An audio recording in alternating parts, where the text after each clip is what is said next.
Thank you, ma'am. Thank you very much. Most respected dignitaries, Assistant Director College Education, Dr. Rakesh Harshji, Principal MS College, Dr. Indira Goswami, ma'am, Resource person from Dungar College, Dr. Ismita Sharma, madam, Senior Faculty Member, Rishabh Jain, sir, Coordinator IQAC, Dr. Monica Khetrapal, ma'am, Convener, Dr. Rajni Sharma ji, Faculty Members, Students. सबसे पहले तो आभार व्यक्त करता हूं महाविद्यालय प्रशासन और ऑर्गेनाइजिंग टीम का, जिन्होंने मुझे इस एक दिन की वर्कशॉप के लिए कंसीडर किया। आज इस प्रेजेंटेशन में मैं एक बहुत ही अलग सा विषय लेकर आया हूं, जिसके बारे में अक्सर कम बात होती है।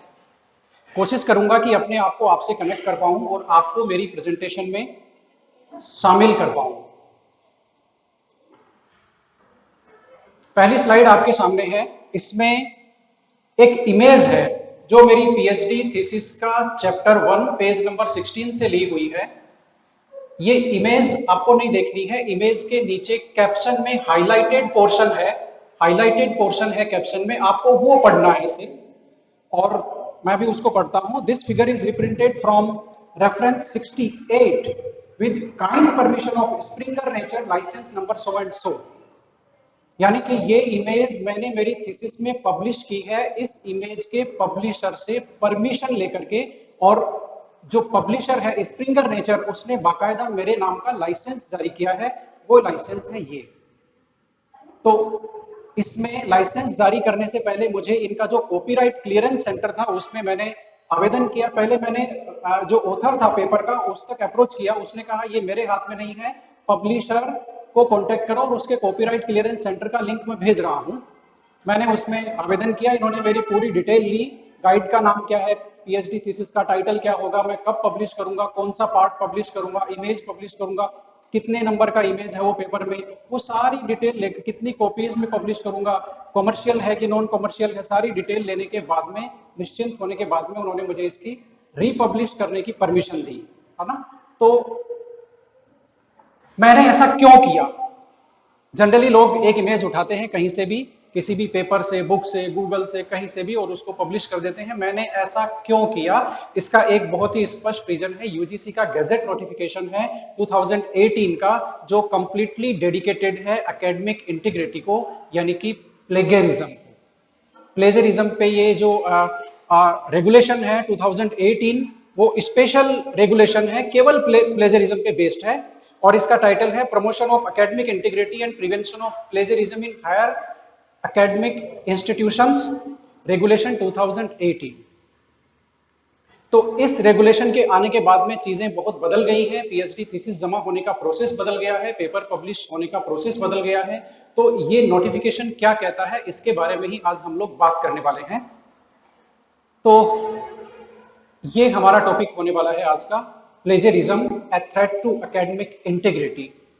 विषय में हम प्रवेश करें इसके लिए इसे समझ लेते हैं, आखिर ये है क्या, क्यों हमें बात करनी चाहिए प्लेजरिज्म पे। प्लेजरिज्म को समझना और इसके कॉन्सिक्वेंसेस को समझना क्यों जरूरी है, इसके लिए मेरे पास 3 सेंटेंसेस हैं। आप एक एक करके उनको पढ़ेंगे, उससे आपको समझ में आएगा कि आज हम प्लेजरिज्म पे क्यों बात कर रहे हैं। सेंटेंस नंबर 1, प्लेजरिज्म अनएथिकल है, रिसर्च मिसकंडक्ट है। प्लेजरिज्म एकेडमिक डिसऑनेस्टी है, लिटरेरी थेफ्ट है। Plagiarism is a severe threat to original thinking and academic integrity. अब इन तीनों सेंटेंसेस से ये इंपॉर्टेंस जाहिर होता है कि हमें प्लेजरिज्म पे क्यों बात करनी चाहिए। आगे और भी हम लोग बात करते रहेंगे, उस यूजीसी रेगुलेशन की भी बात करेंगे हम लोग। आज की प्रेजेंटेशन में हम लोग ये सब डिस्कस करने वाले हैं। What is plagiarism, types of plagiarism, consequences of plagiarism, how to prevent it, how to check plagiarism, ये सब हम लोग बात करने वाले हैं। और लास्ट में हम लोग ओरिजिनल की बात करेंगे, और ओरिजिनल क्या है, कैसे काम करता है, इसकी हम उसी समय हम लोग बात करेंगे। तो सबसे पहले प्लेजरिज्म है क्या? ऑक्सफोर्ड जो लर्नर्स डिक्शनरी है वो कहती है प्लेजर to plagiarize means to kidnap something, और प्लेजरिज्म एक लिटरेरी थेफ्ट है, साहित्यिक चोरी जिसको हम लोग कहते हैं, और अक्सर हम लोग न्यूज़पेपर में इसके बारे में न्यूज़ भी पढ़ते हैं कि साहित्यिक चोरी वहां पर हुई है। ये इसकी डेफिनेशन है, मैडम ने भी इसको डिफाइन किया था कि किसी का भी कोई काम है उसको हमने लिया चुपके से और अपना बना करके उसको पेश कर दिया, ये प्लेजरिज्म है। आपकी एक बुक है, मैं पेपर लिख रहा हूं, आपकी बुक का मैंने पैराग्राफ लिया, आपको मैंने साइट नहीं किया, एट्रीब्यूट नहीं किया, और मेरे पेपर में उस पैराग्राफ को मैंने एज इट इज इंक्लूड कर दिया, ये प्लेजरिज्म है। एक ऑलरेडी किसी टाइटल पे बुक लिखी हुई है, मैंने वो बुक पढ़ी और उससे मैंने एक अच्छा रिसर्च पेपर डिजाइन किया और मैंने कहा ये मेरा नया है और ये ओरिजिनल है, ये प्लेजरिज्म है, जबकि उसका सोर्स अवेलेबल है, मैंने उसको साइट नहीं किया, बताया नहीं कि मैंने कौन सी बुक पढ़ के ये पेपर बनाया है, ये प्लेजरिज्म है। तो प्लेजरिज्म फाइनली क्या है? एकेडमिक डिसऑनेस्टी है, लिटरेरी थेफ्ट है। प्लेजरिज्म हम क्यों करते हैं? प्लेजरिज्म इंटेंशनली भी होता है और अनइंटेंशनली भी होता है। एपीआई और सीएस का प्रेशर होता है।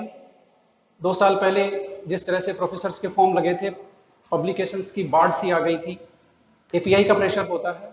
पुअर स्टडी हैबिट, हमारी स्टडी हैबिट इतनी नहीं होती है, हम पढ़ते बहुत कम हैं, इसलिए जब हम कुछ लिखने बैठते हैं तो उसमें किसी न किसी की परछाई आ जाती है, ये प्लेजरिज्म है।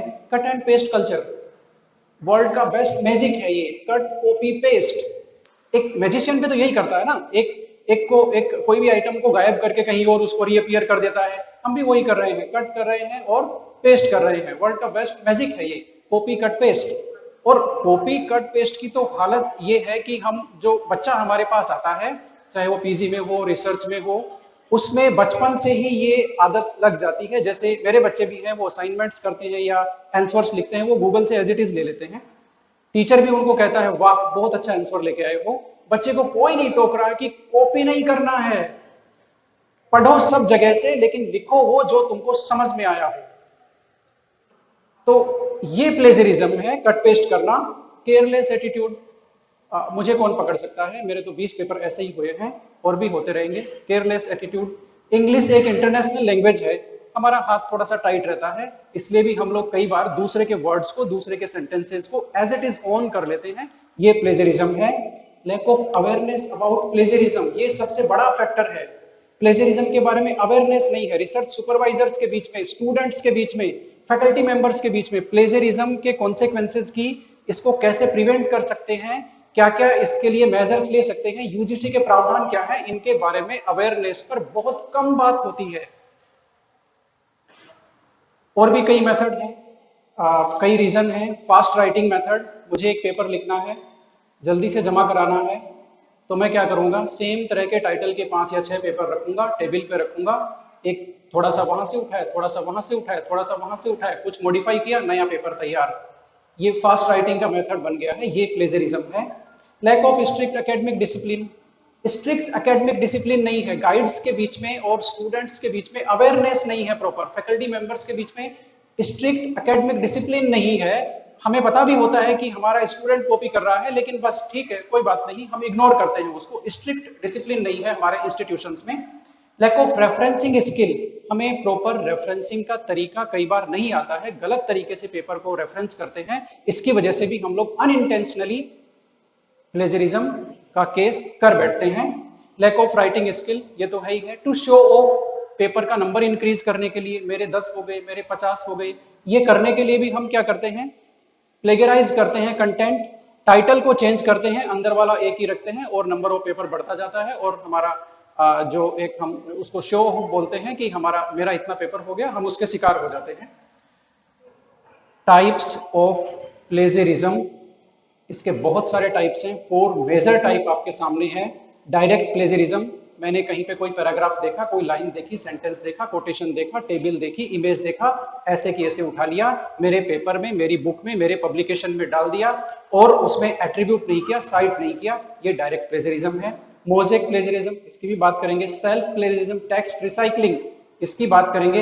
अनइंटेंशनल और एक्सीडेंटल, इसकी भी बात करेंगे। सबसे पहले डायरेक्ट प्लेजरिज्म, मैंने भी आपको बताया, एज इट इज कहीं से उठा लेना और ये बताना नहीं कि मैंने कहां से उठाया है, ये डायरेक्ट प्लेजरिज्म है। कट पेस्ट प्लेजरिज्म,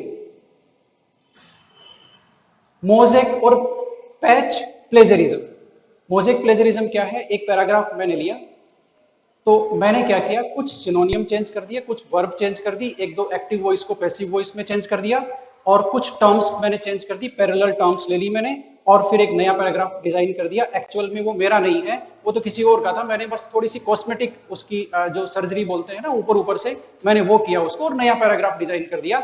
ये है patch plagiarism, mosaic plagiarism. Unintentional, ये सबसे ज्यादा होती है। अनइंटेंशनल हमें पता ही नहीं होता और हम अनजाने में प्लेजरिज्म प्रैक्टिस कर रहे होते हैं। कौन कौन से रीजन हैं अनइंटेंशनल प्लेजरिज्म के? लैक ऑफ अवेयरनेस, हमें पता ही नहीं है प्लेजरिज्म हम कर रहे हैं कि नहीं कर रहे। हम कर रहे हैं तो इसके कॉन्सिक्वेंसेस क्या हो सकते हैं, हम उसको कैसे रोक सकते थे, ये हमें पता ही नहीं है। ये lack of awareness. Careless paraphrasing, हम पैराग्राफ को चेंज करने की कोशिश करते हैं लेकिन पूरी तरह से ध्यान नहीं देते, केयरलेस पैराफ्रेजिंग करके थोड़ा बहुत चेंज करके उसको छोड़ देते हैं।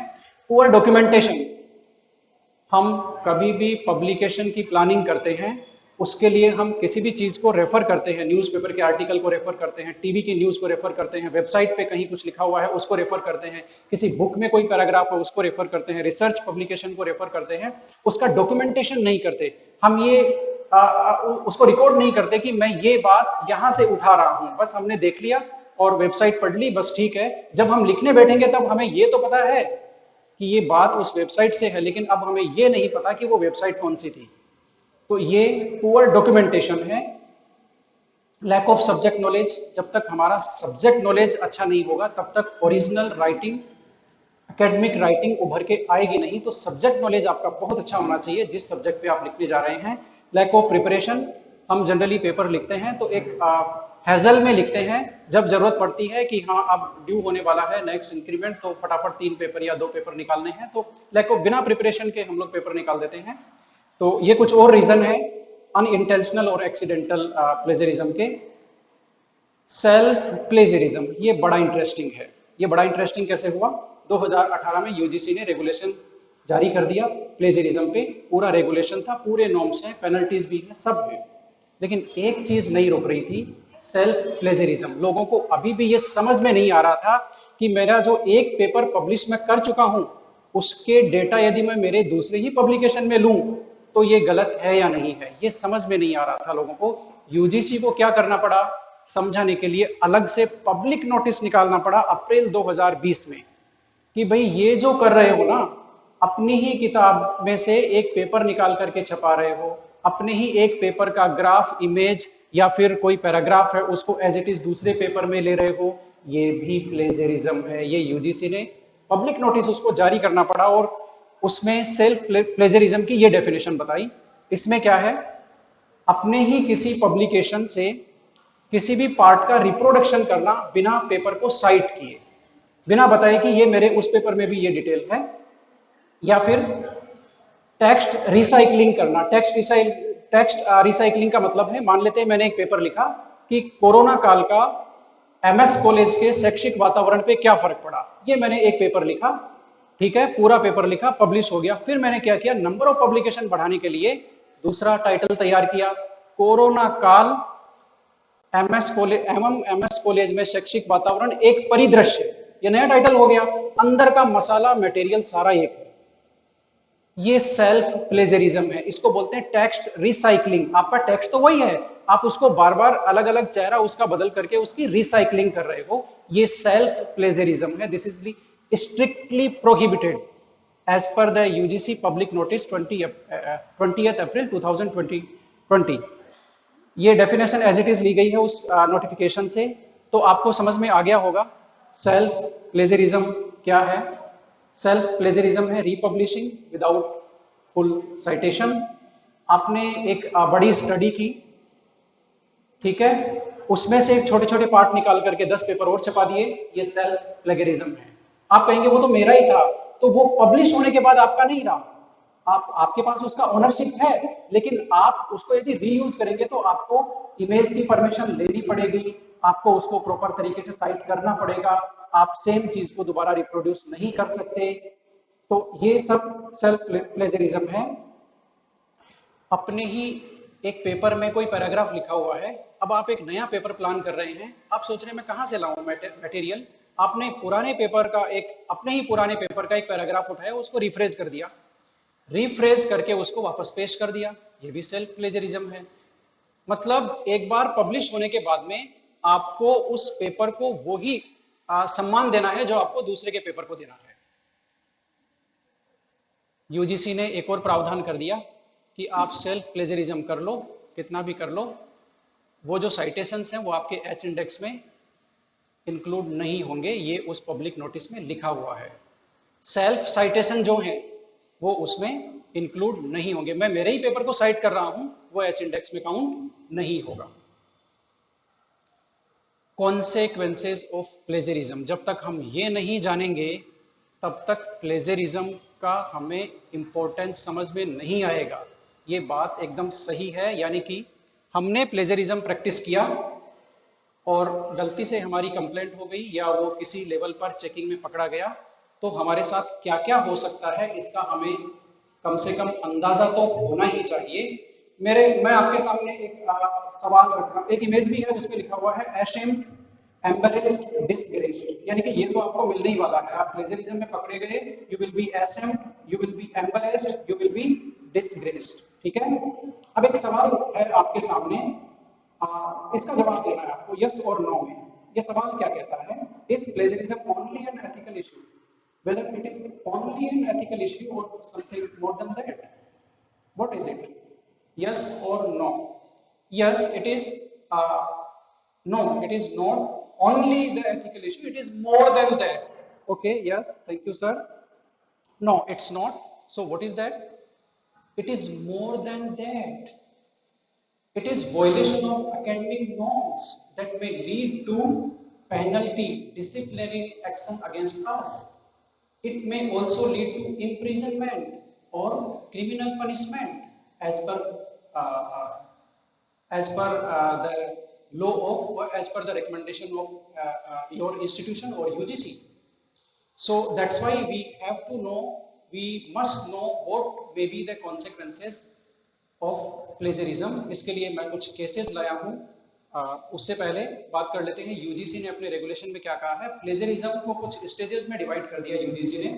यूजीसी कहती है कि आपका प्लेजरिज्म यदि 10% से कम है तो वो जीरो लेवल है, कोई पेनल्टी नहीं होगी, एक्सेप्टेबल। ठीक है, 10 से यदि 40% है तो यदि आपकी वो थीसिस और डिसर्टेशन है, देखिए जो पेनल्टी है, पेनल्टी को दो पार्ट में इन्होंने डिवाइड कर दिया। डिसर्टेशन और थीसिस में यदि प्लेजरिज्म होगा तब पेनल्टीज क्या होंगी ये अलग है। आपके रिसर्च पब्लिकेशन में फैकल्टी मेंबर्स, गाइड, सुपरवाइजर, ये यदि प्लेजरिज्म में आ जाते हैं तो उसके लिए पेनल्टी अलग है। तो यहाँ पर ये जो पेनल्टी है ये डिसर्टेशन और थीसिस की है, स्टूडेंट्स के लिए है बेसिकली। तो 10 to 40% यदि पाया गया तो 6 महीने और दिए जाएंगे, दोबारा जमा करा दो, कोई बात नहीं। लेकिन यदि 40 to 60% दिया गया तो 1 ईयर के लिए डिबार कर दिया जाएगा स्टूडेंट को, और 60% से ज्यादा यदि प्लेजरिज्म प्रूव हो गया तो आपका रजिस्ट्रेशन कैंसिल है। पीएचडी स्टूडेंट का रजिस्ट्रेशन कैंसिल है if the plagiarism is found more than 60%। दो बड़े इंटरेस्टिंग प्रोविजन यहाँ पर निकाले इन्होंने कहा कि यदि रिपीटेड हो गया, मान लेते हैं मेरी थीसिस है, मैंने जमा कराई, 40% आ गया, उन्होंने मुझे 6 महीने का टाइम और दे दिया, मैंने क्या हुआ, मैंने सोचा इस बार तो कर लिया, अगली बार कौन चेक करने बैठा है, मैं ये कर दूंगा, फॉर्म करवा दूंगा, ये करवा दूंगा, वापस मैंने वही थीसिस वापस जमा करा दी, वो वापस पकड़ी गई। यदि रिपीटेड प्लेजरिज्म हो जाता है तो आपको नेक्स्ट लेवल का पनिशमेंट मिलेगा, यानी कि 10 to 40 वाले में यदि मैंने रिपीटेड किया तो आपको नेक्स्ट लेवल का पनिशमेंट 60 वाला पनिशमेंट मिलेगा स्टूडेंट को। एक बड़ा इंटरेस्टिंग और है, वो थोड़ा सा डेंजरस है, वो ये है कि यदि मेरा कोई पब्लिकेशन है, थीसिस है, वो पब्लिश हो गया, जमा हो गया, वाइवा हो गया, अवार्ड हो गया, सब हो गया, एकदम हैप्पी है, यदि बाद में उसमें प्लेजरिज्म पकड़ा जाएगा तो भी आपको पेनल्टी का सामना करना पड़ेगा। यानी कि ये प्लेजरिज्म के सारे प्रोविजंस रेट्रोस्पेक्टिवली हैं। रेट्रोस्पेक्ट बहुत सारे केसेस हैं जिनमें 10-10 साल बाद में प्लेजरिज्म प्रूव हुआ है। ये पेनल्टीज हैं फैकल्टी मेंबर्स और रिसर्च सुपरवाइजर्स के लिए। इसमें 40 to 60 के लिए 1 इंक्रीमेंट का प्रावधान है, और यदि वो रिसर्च सुपरवाइजर हैं तो 1 साल के लिए उनको, 2 साल के लिए सॉरी, उनको कोई नया स्टूडेंट नहीं दिया जाएगा। यदि मोर देन 60% है तो 2 इंक्रीमेंट, और उनको 3 साल तक के लिए रिसर्च सुपरवाइजरशिप से डिबार कर दिया जाएगा। बाकी रिपीटेड प्लेजरिज्म और जो क्या बोलते हैं रेट्रोस्पेक्टिवली, वो यहाँ भी मेंटेन है। तो ये कुछ प्रावधान थे यूजीसी के पेनल्टी को लेकर के, ये 2018 में ही इम्पोज हुए हैं। आज की सिचुएशन ये है कि सारी यूनिवर्सिटीज बाउंड है इनको फॉलो करने के लिए। अब कुछ प्लेजरिज्म के केसेस हैं, जब तक हम लोग फील नहीं करेंगे कि ऐसा भी हो सकता है तब तक हमें पता नहीं चलेगा। तो कुछ केसेस मैं लाया हूँ आपके सामने। Madras university bench scholar for plagiarism. Student ने थीसिस बना ली, यूनिवर्सिटी में जमा करा दी, एक थीसिस बाहर गई थी आउट ऑफ इंडिया, एक थीसिस इंडिया में ही थी। लोकल जो एग्जामिनर थे उन्होंने क्लियर कर दिया, लेकिन जो बाहर के एग्जामिनर थे उन्होंने पकड़ लिया। उन्होंने कहा ये एज इट इज प्लेजरिज्म है, मैं इसको पास नहीं करूंगा, रिकमेंड फॉर डिग्री नहीं करूंगा। वहां से रिपोर्ट वापस आई, थीसिस वापस थोरो चेक हुई, बच्चा पकड़ा गया और वो हमेशा के लिए बैन हो गया, पीएचडी रजिस्ट्रेशन कैंसिल हो गया। 2012 की ये न्यूज थी। 3 Rajasthan university professors, 2 from geology department. ये बड़ा इंटरेस्टिंग है, देखिए जो पहले 2 प्रोफेसर्स ने क्या किया, एक जीएसआई होता है ना, जियोलॉजिकल सर्वे ऑफ इंडिया, उनके एक पेपर को कॉपी करके एक पेपर छपा दिया 2000 में। 2010 में राजस्थान यूनिवर्सिटी के ही एनवायरमेंटल साइंस डिपार्टमेंट के अलग प्रोफेसर ने भी वही काम कर दिया, तब ये बात पकड़ी गई। 10 साल तक तो नहीं पकड़ी गई, लेकिन बाद में जब एक और ने कर दिया ना, तब ये बात पकड़ी गई। ये 2013 की न्यूज है। Institute of microbial technology Chandigarh, CSIR, वहां के 2 साइंटिस्ट प्लेजरिज्म करते हुए पाए गए थे। दोनों को बाद में एक्शन क्या हुआ लीगली वो तो मैं अपडेटेड नहीं हूं, लेकिन 7 पेपर्स में उन्होंने फेक डेटा प्रोड्यूस किया। 3 तो पब्लिश हो गए थे, PLOS ONE जो काफी रेप्यूटेड जर्नल है उसमें, 4 इन प्रोसेस थे। तुरंत उनको रोका गया और उनके खिलाफ क्या एक्शन हुआ ये तो पता नहीं है। ये देखिए, तो प्लेजरिज्म कहां तक जाती है, तिहाड़ जेल तक। Mumbai university economics professor found guilty of plagiarism. Common news है बहुत। New JNU appointee caught in plagiarism case, JNU appointees. Delhi university principal accused of plagiarism. कब की न्यूज है, 2020 की, 24 जून 2020 की, टाइम्स ऑफ इंडिया की न्यूज है। ये देखिए, स्टेम सेल के जो बहुत ही फेमस पेपर थे वो पाए गए, प्लेजरिज्म में पकड़े गए। जो वन ऑफ द ऑथर था वो इतना मेंटली प्रेशर में आ गया कि उसने सुसाइड कमिट कर लिया, क्योंकि उसको लगा कि जो एक बार में इतनी रेपुटेशन हाई हुई और फिर बाद में जो हाल हुआ पब्लिक में, कितनी रेपुटेशन डाउन हुई, तो मेंटली प्रेशर में आ गए और उन्होंने सुसाइड कमिट कर लिया। जापान के थे ये पर्टिकुलर को ऑथर थे। ये बड़ा ही इंटरेस्टिंग केस है, MHRD का है।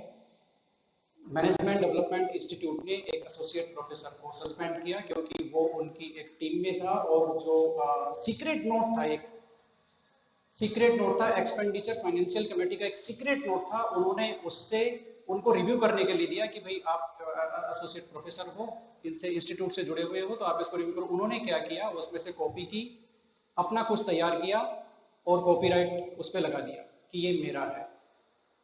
कुछ टाइम बाद वो पकड़े गए और उनके खिलाफ एक्शन हुआ। वो प्रोफेसर हार्वर्ड यूनिवर्सिटी में जो इंडिया का एक सेल है, कॉम्पिटिटिवनेस सेल, उसके चेयरमैन भी थे। वहां से उनको तुरंत रिजाइन करना पड़ा।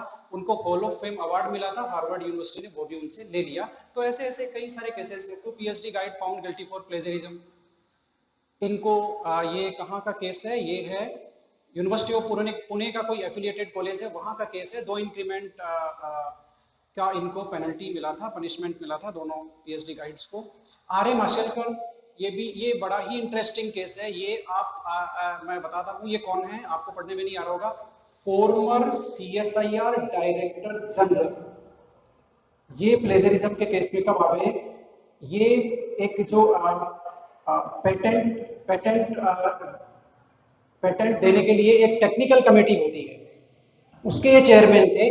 इन्होंने क्या हुआ, एक बहुत ही बड़ी फार्मा कंपनी थी, उसके फेवरिज्म के लिए अपनी जो इन्होंने रिपोर्ट बनाई, उसमें उसी फार्मा कंपनी के टेस्टिमोनियल से एक पैराग्राफ उठा के एज इट इज रख दिया उसको फेवर करने के लिए, और वो बाद में पकड़ा गया। इनको पैनल से, जो टेक्निकल कमेटी का पैनल था, उसके चेयरमैनशिप से इनको रिजाइन करना पड़ा तुरंत, और आगे जो भी एक्शन हुआ। तो ये देखिए प्लेजरिज्म के केसेस हैं, कितने बड़े लेवल पे भी हो सकते हैं और उसका जो जो रिजल्ट है वो किसी भी फॉर्म में हमारे सामने आ सकता है। यहाँ पर एक क्वेश्चन आया होगा आपके दिमाग में कि प्लेजरिज्म कुछ कुछ कॉपीराइट जैसा लग रहा है, कुछ कुछ कॉपीराइट जैसा लग रहा है। तो प्लेजरिज्म और कॉपीराइट में बेसिक डिफरेंस मैं आपके सामने यहाँ पर क्लियर कर दूं।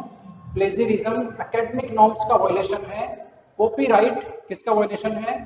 कॉपीराइट एक्ट 1957 उसका वायलेशन है, वो एक लीगल इश्यू है। कॉपीराइट एक्ट लीगल इश्यू है, प्लेजरिज्म क्या है? एक एथिकल इशू है, ये लीगल इशू नहीं है। प्लेजरिज्म आप करते हैं किसी भी लॉ के अगेंस्ट, क्राइम नहीं है ये, इसकी पेनल्टीज है, पेनल्टीज तो हैं लेकिन किसी लॉ के अगेंस्ट क्राइम नहीं है। लेकिन कॉपीराइट इन्फ्रिंजमेंट जो कॉपीराइट एक्ट है उसके अगेंस्ट लीगल इशू है।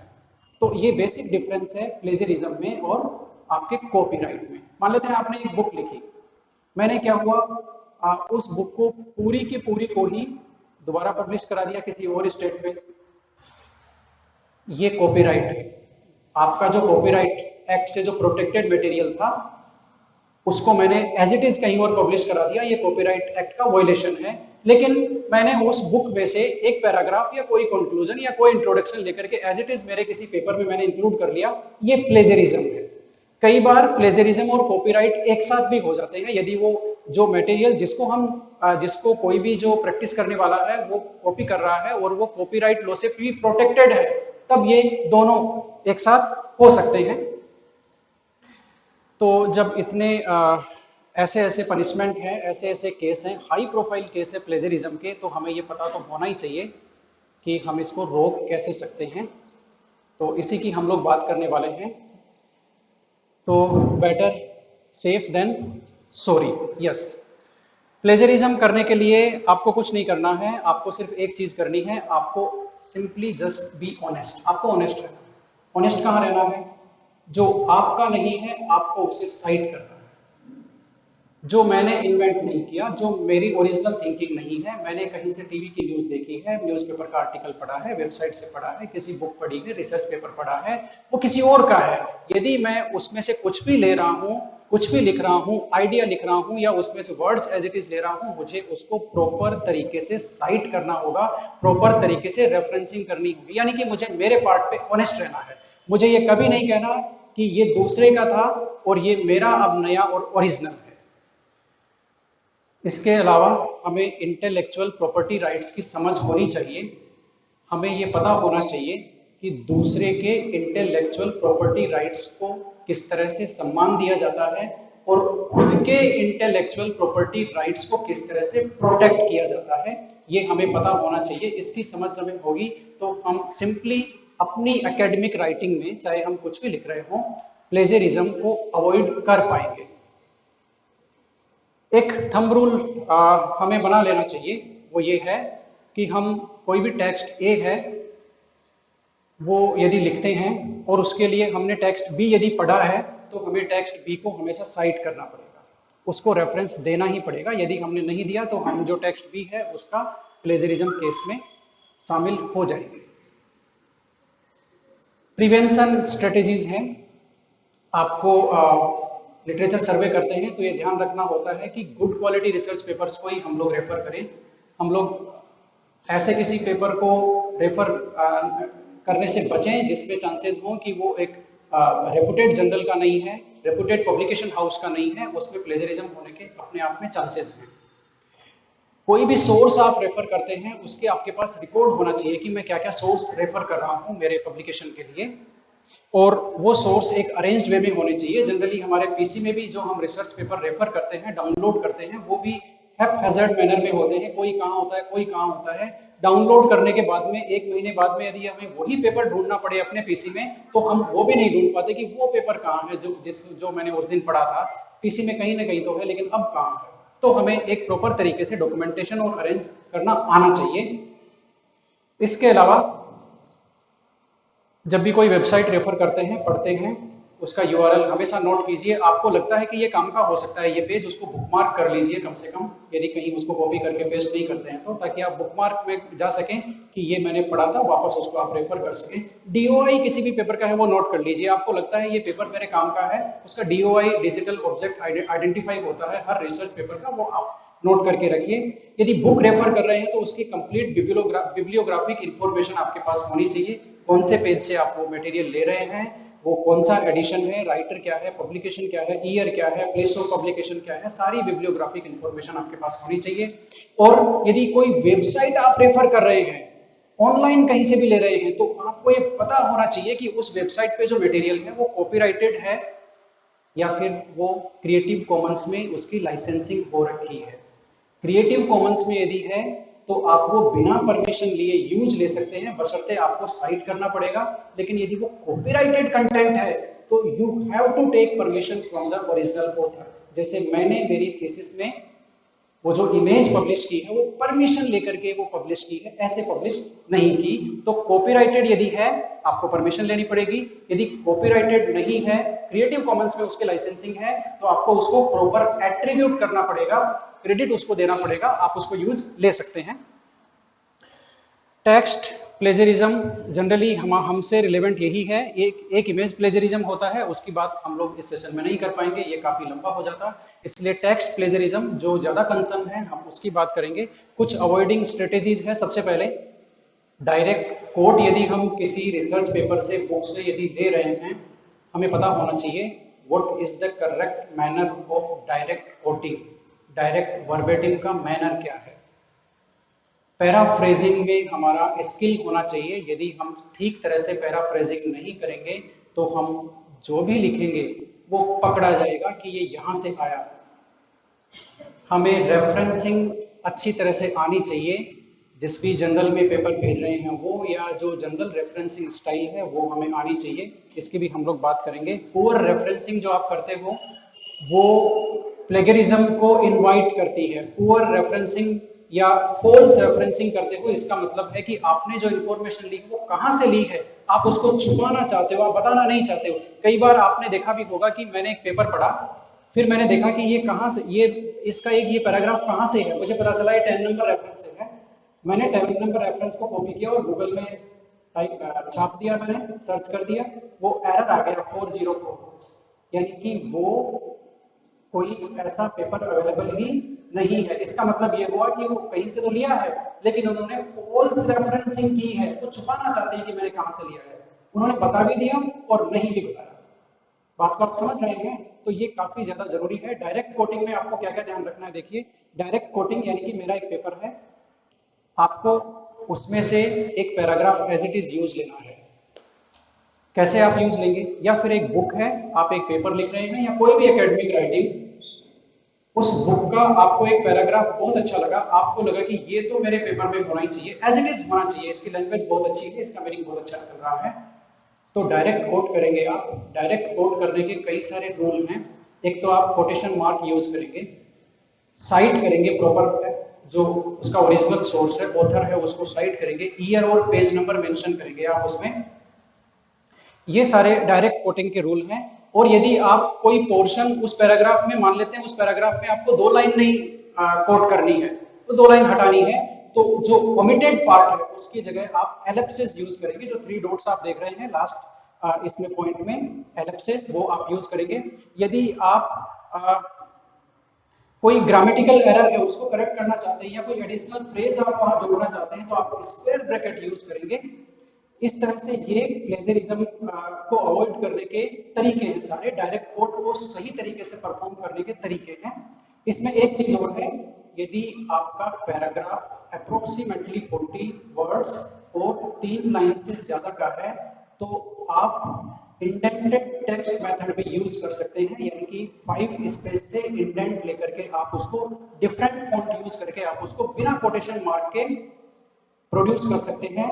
शर्त साथ रहेगी, आपको किसी भी सोर्स को, उस सोर्स को हमेशा साइट करना है, रेफरेंस करना है।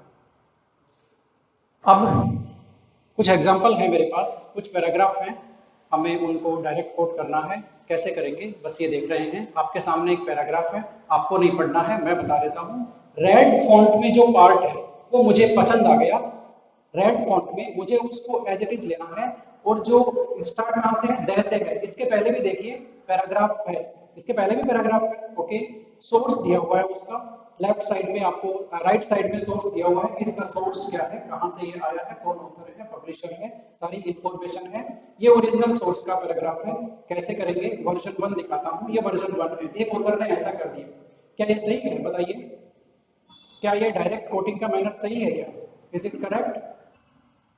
देखिए वो रेड पोर्शन जो था वो एज इट इज इन्होंने ले लिया, लेकिन यहाँ ये पता नहीं चल रहा, यदि मैं कलर हटा दूं रेड तो पता नहीं चल रहा कि कौन सा पार्ट ऑथर का खुद का है और कौन सा उसने वहां से कॉपी किया है, नहीं पता चल रहा।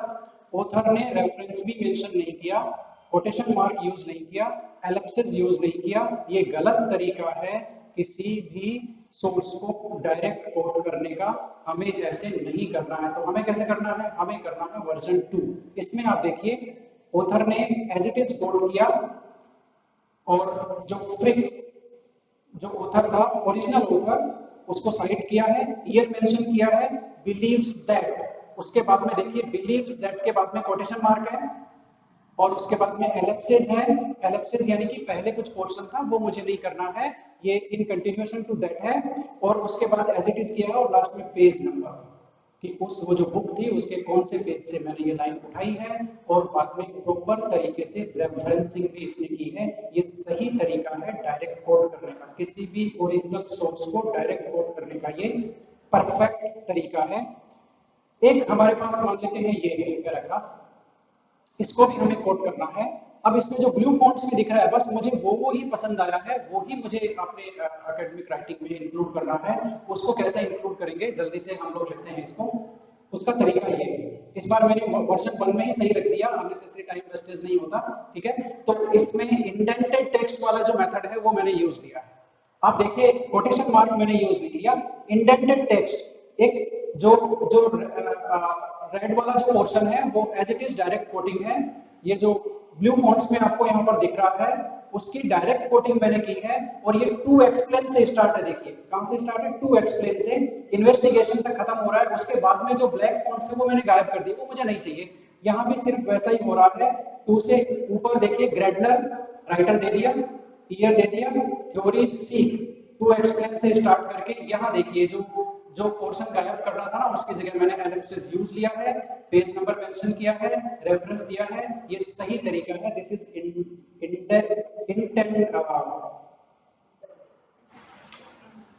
Intended block text method. कहां पर? हाँ, पेज नंबर ब्रैकेट में लिखा हुआ है उसके साथ में। नीचे कहां?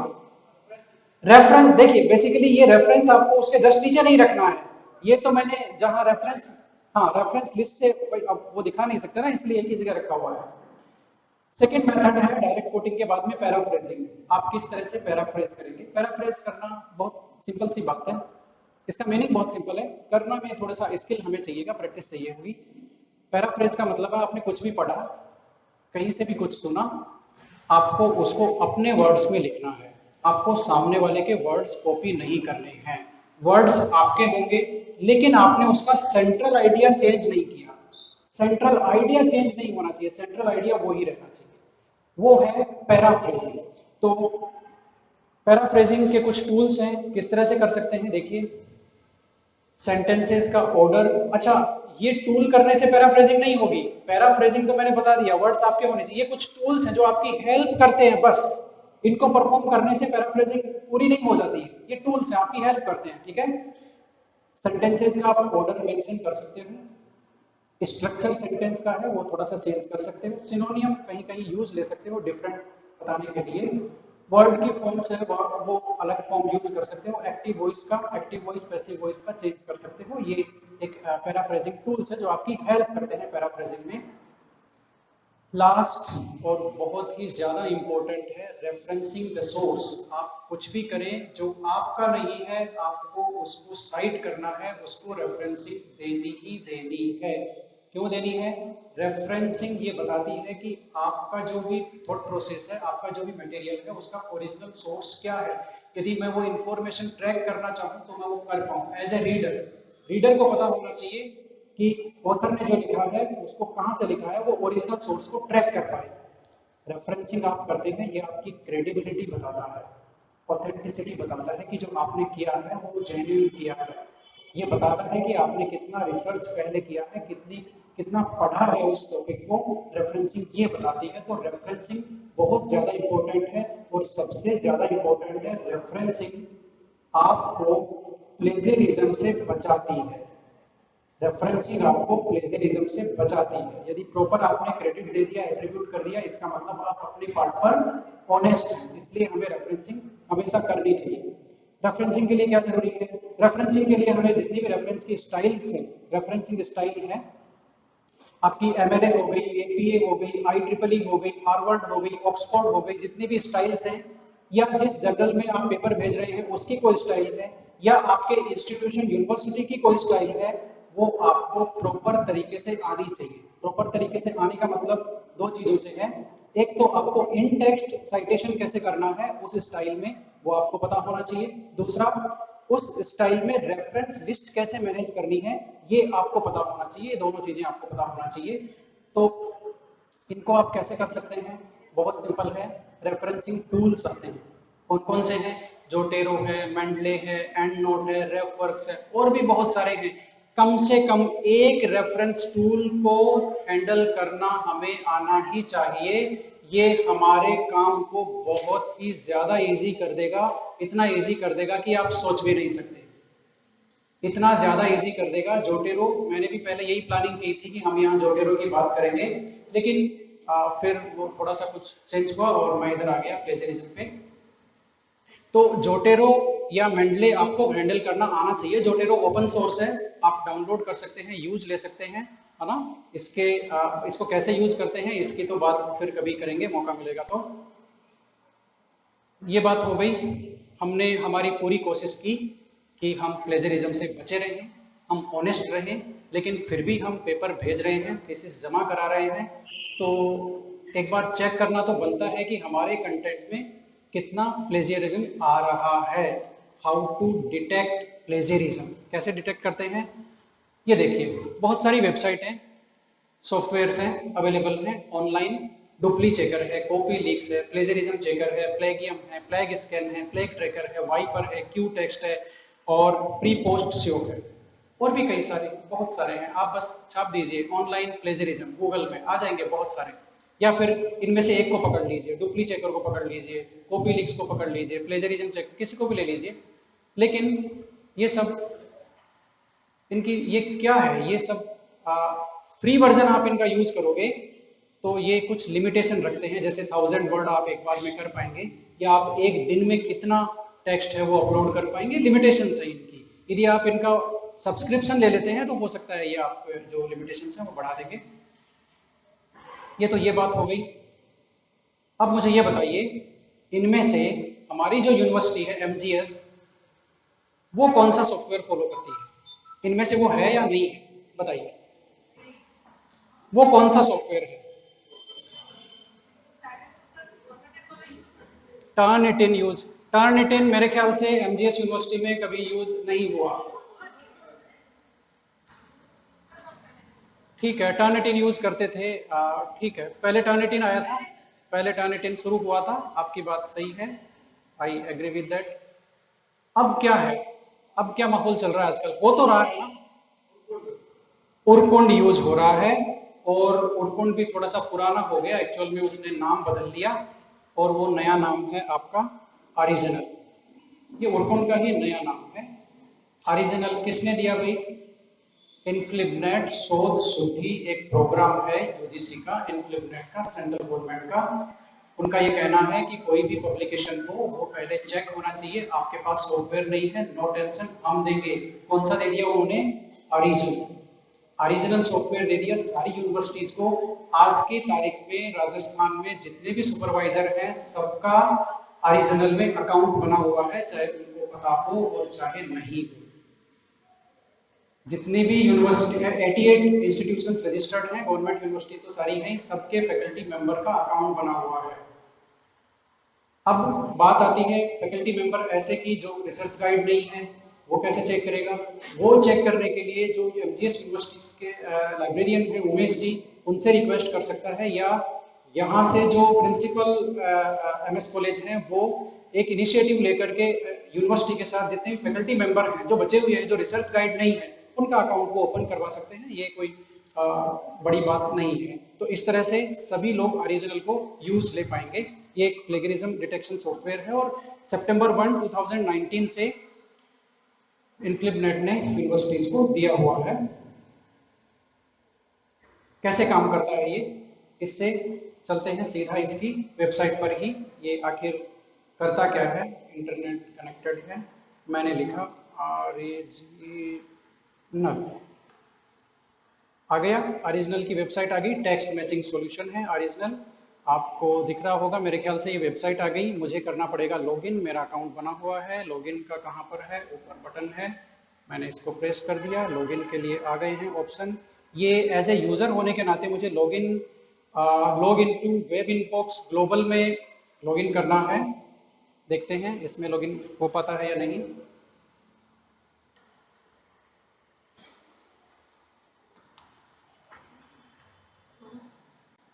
यस, ले लिया इसने, मेरे क्रेडेंशियल्स भी आ गए हैं और ये मैंने साइन इन कर दिया है।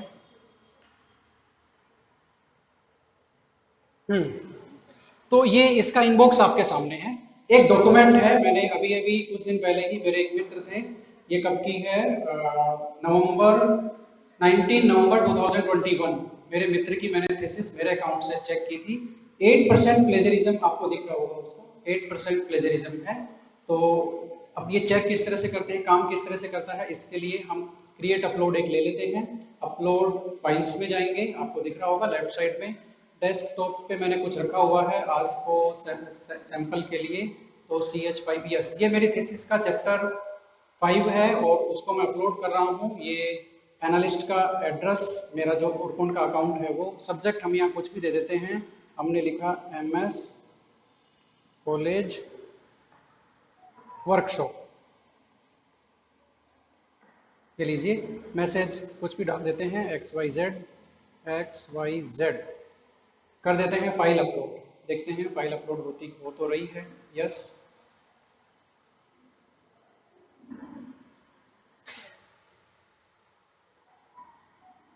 जैसे ही इसमें फाइल अपलोड होगी मुझे उसका तुरंत ईमेल आएगा कि आपने जो फाइल दी थी वो हमें मिल गई है और हम उस पर काम कर रहे हैं। देखते हैं जीमेल आया कि नहीं आया। आ गया है, ये देखिए सबसे ऊपर वाला है, अभी अभी आया है और इन्होंने बता दिया है कि कंफर्मेशन ऑफ रिसिप्ट, यानी कि हमें मिल गया है, अब हम काम कर रहे हैं। विद इन 5 मिनट, मैंने टेक्स्ट बहुत कम लिया है, 5-10 लाइन ही है ताकि इनको टाइम कम लगे। ये विद इन 5 मिनट ये हमें एक और ईमेल भेज देंगे, ये कह देंगे हमने काम कर दिया है और आपका जो है वो उस प्लेजरिज्म उसमें इतना परसेंटेज है। इसकी रिपोर्ट कैसे देखते हैं, ये देखिए अब यहाँ पर इनबॉक्स में आ गया है, रिपोर्ट अभी तक आई नहीं है। सिमिलरिटी इंडेक्स देखिए अभी तक यहाँ पर खाली है, आईडी इन्होंने मुझे इश्यू कर दी है, सबमिशन आईडी। इसको जो मेरे एडमिन है, अकाउंट के एडमिन है यूनिवर्सिटी के, जो लाइब्रेरियन है एमजीएस यूनिवर्सिटी के, वो इसको ट्रैक कर सकते हैं, देख सकते हैं। ये सारा रिकॉर्ड उनके पास एज इट इज जा रहा है। तो जब तक इसकी रिपोर्ट आती है तब तक हम स्लाइड्स को आगे ले लेते हैं, देखते हैं बाद में। यस, जनरली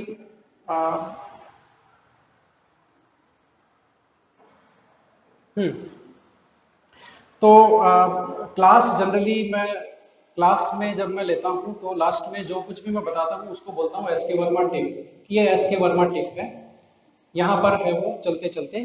तो चलते चलते हम बात करते हैं, आपको ये सारी जानकारी कहाँ मिलेगी। यूजीसी के 2 इंपॉर्टेंट पब्लिकेशन हैं, ये व्हाट्सएप पे खूब वायरल हुए हैं। सितंबर 2020 में गुड एकेडमिक रिसर्च प्रैक्टिसेस का एक डॉक्यूमेंट है पूरा, वो व्हाट्सएप पे खूब शेयर हुआ है, यूजीसी की वेबसाइट पे अवेलेबल भी है, ये हमें जरूर पढ़ना चाहिए। Academic integrity and research quality, ये दिसंबर 2021 में ही लॉन्च हुआ है, ये तो जरूर वायरल हुआ था। और इसको भी हमें पढ़ना चाहिए। इस पे हर टॉपिक पे बात की गई है। यूजीसी केयर लिस्ट क्या है, प्लेजरिज्म क्या है, रिसर्च क्या है, मेथोडोलॉजी क्या होनी चाहिए, बहुत ही अच्छे अच्छे एक्सपर्ट्स के अलग अलग टॉपिक्स पर चैप्टर है। ये आपको जरूर पढ़नी चाहिए ये बुक। और देख लेते हैं क्या है। 4 वेबसाइट हमें रेगुलर जरूर विजिट करनी चाहिए।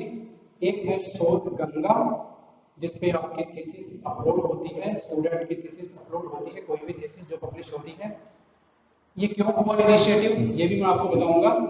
एक शोध सिंधु है, एक शोध शुद्धि है, और ये एक शोध गंगोत्री है। ये टंग ट्विस्टर हो गया एक तरह से। शोध गंगा, शोध गंगोत्री, शोध शुद्धि और शोध सिंधु। शोध सिंधु पे आपकी जो भी सिनॉप्सिस है वो अपलोड की जाती है। शोध गंगोत्री में इंडिया में करंटली कौन से रिसर्च प्रोजेक्ट प्रोसेस में है, प्रोग्रेस में है, वो आपको वहां मिलेंगे। कोई बहुत अच्छा प्रोजेक्ट चल रहा है इंडिया में, मतलब जो भी एमआरपी है, एफडीपी है, कोई भी फेलोशिप प्रोजेक्ट है, वो सारे आपको वहां मिलेंगे, उनके प्रोग्रेस। शोध शुद्धि में प्लेजरिज्म से रिलेटेड जितने भी अपडेट्स हैं वो सारे आपको वहां मिलेंगे। शोध गंगा में थीसिस जो भी वाइवा हो जाता है, थीसिस डिग्री अवार्ड हो जाती है, वो पब्लिकेशन के लिए जाती है। क्यों इन्होंने ये स्टार्ट किया, इसको विद इन 2 मिनट बताऊंगा मैं। मान लेते हैं राजस्थान यूनिवर्सिटी में एक थीसिस है 1985 की, वो थीसिस है और रिकॉर्ड में केवल उसका टाइटल है, वो भी हार्ड कॉपी होगा कहीं ना कहीं यूनिवर्सिटी के रिकॉर्ड में, ऑनलाइन वो कहीं नहीं है। XYZ ने क्या किया, थीसिस ली, टाइटल चेंज कर दिया, दोबारा थीसिस दे दी, डिग्री अवार्ड हो गई। किसी को क्या पता चलेगा ये पुरानी थीसिस का ही है, पता चलेगा क्या, सवाल ही नहीं है। टाइटल तो चेंज कर दिया ना, यूनिवर्सिटी के पास टाइटल है, अंदर के पैराग्राफ एज इट इज उठाए हैं, ग्राफ एज इट इज उठाया है, ये थोड़ी ना है कोई, ये तो नहीं है ना यूनिवर्सिटी के पास। और कोई चेक करने के लिए भी नहीं बैठा कि पेज टू पेज चेक करना है पुरानी थीसिस में से।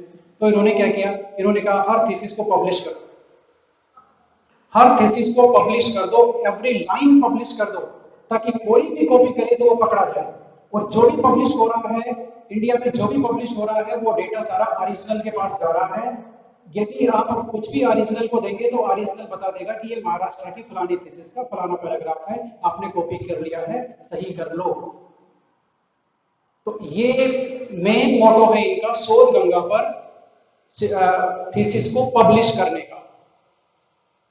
फिर सिनॉप्सिस क्यों की इन्होंने, इनको पता है सिनॉप्सिस में भी प्लेजरिज्म होती है, कॉपी होता है। फिर उन्होंने एक नया बना दिया शोध सिंधु, कहा कि अब जितनी भी सिनॉप्सिस आ रही है वो भी पब्लिश कर दो। कोई कुछ कॉपी नहीं कर पाए, कॉपी करते ही ओरिजिनल बता देगा ये वहां से कॉपी किया होगा। ठीक है, तो ये 4 वेबसाइट है, ये आपको ध्यान में रखनी है ना।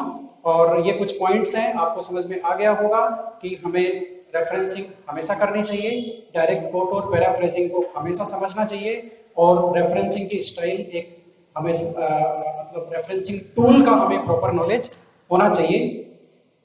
से नो टू प्लेजरिज्म। तो फिर एक लाइन है यहाँ पर, one should be neither A perpetrator NOR a victim of plagiarism. मतलब हमें न प्लेजरिज्म प्रैक्टिस करनी चाहिए, और मतलब ये आइडियल सिचुएशन है कि न तो हम करें और न उसके शिकार हो, हमारा कोई वर्क है वो उसका शिकार हो। अब देखते हैं फटाफट वो कुछ ओरिजिनल ने कुछ हमारे लिए कुछ किया या नहीं किया, इसको एक बार रिफ्रेश करते हैं, सिमिलर इंडेक्स बताएगा ये। यस, इसने कर दिया। आप देखिए, बताइए जरा क्या लिखा हुआ है, दिख रहा है आपको? 0% प्लेजरिज्म। मैंने मेरे थीसिस के चैप्टर 5 का कंक्लूजन इसमें अपलोड किया था। कंक्लूजन वो 0% प्लेजरिज्म है। अब ये 0 कैसे आ गया ये तो मुझे भी नहीं पता, मैं सब थोड़ा बहुत तो आएगा, लेकिन क्योंकि कोई कुछ भी लिखता है तो मैच तो हो ही जाएगा ना। आप कितनी इंग्लिश लाओगे, कहीं ना कहीं कुछ तो मैच करेगा ही करेगा।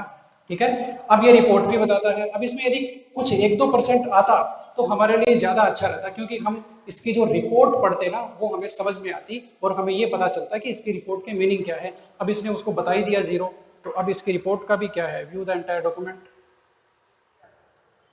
या फिर यहां से हम रिपोर्ट को डाउनलोड कर लेते हैं, प्लीज होल्ड। यदि ये 0 नहीं होता तो देखिए मैं बताता हूँ ये क्या करता है। ये देखिए प्लेजरिज्म की रिपोर्ट आ गई है। ये रिपोर्ट मैंने जो भी इसको टाइटल दिया था सारा दिया था, सबमिटेड बाय ईमेल, मेरा अकाउंट सारा आ गया।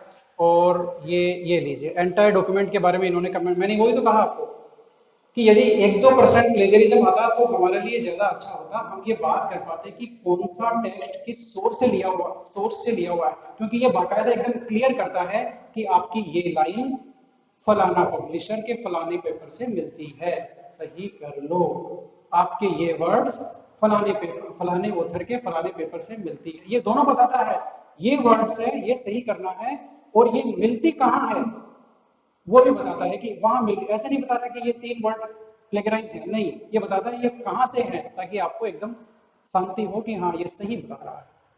ठीक है, तो इस तरह से ये जो ओरिजिनल है वो काम करता है, हम चेक कर सकते हैं, चेक करके फर्दर प्रोसीड कर सकते हैं। अब हम चलते हैं, टाइम भी मेरे ख्याल से काफी हो गया। से नो टू प्लेजरिज्म तो हमने कर ही दिया, अब क्या बचा है देखते हैं। Hide presenters view. Yes, thank you everyone for listening me patiently, और उम्मीद करता हूँ कि कुछ नया और नए तरीके से आपके सामने रख पाया हूँ, और अब यदि आपके कुछ क्वेश्चंस हों तो मैं जवाब दे पाऊंगा, प्लीज। कई बार क्या होता है कि लोग इंग्लिश से हिंदी, हिंदी से इंग्लिश, जैसे माना कोई थीसिस है, यदि इंग्लिश वर्जन में लिखी तो ट्रांसलेट करके उसको एक हिंदी में रखते हैं, तो वो मैडम प्लेजरिज्म ही है वो, आप किसी का आइडिया ले लीजिए, वो आपने आइडिया ले लिया ना उसका, देखिए प्लेजरिज्म जरूरी नहीं है आप सेम वर्ड्स को यूज करें, आइडिया प्लेजरिज्म भी है आपका, जैसे जिसने हिंदी में थीसिस लिखी ये उसका आइडिया है, मैंने ट्रांसलेट किया है, मैंने चोरी की है उसके आइडिया की, that is 100% plagiarism if it is reported. अब ये देखिए यहाँ एक चीज है, सॉफ्टवेयर हो सकता है इसको नहीं पकड़ पाए, हो सकता है, लेकिन यदि किसी भी लेवल पे वो कंप्लेन हो गई, तो मैंने बताया ना आपको यूजीसी ने इसको रेट्रोस्पेक्टिवली कर दिया है, 20 साल बाद भी कंप्लेन हो गई तो पन्ने खुल जाएंगे, और वो डिग्री अवार्ड हुई है कुछ भी हुआ है वो कैंसिल होगा, यदि उसके बेसिस पे प्रमोशन मिला है वो भी कैंसिल होगा, सब कुछ दिक्कत हो जाएगी। तो वो 100% प्लेजरिज्म है, if it is translated it is the case of plagiarism.